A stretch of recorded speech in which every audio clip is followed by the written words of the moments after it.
Hello. I thought I'm gonna make a short video about something I just got last week. If you see, this is the propeller mount, quick release propeller mount from Hobby King. Yeah, Hobby King.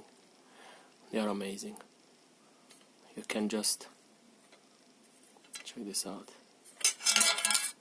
You're off. It's very easy to put it back. You just put it on the top. Sec. Voila, you're ready to fly.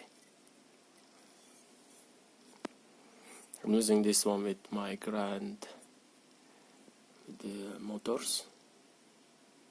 They are, till now I had no problems with them. They look and fly quite good.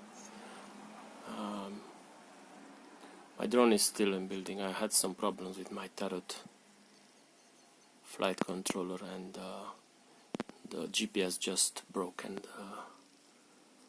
I decided I was gonna sell it and buy something else. And this is it. This is the new mount release from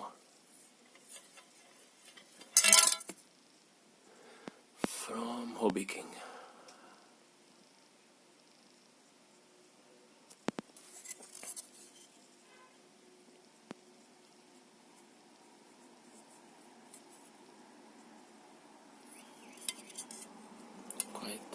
Quite good.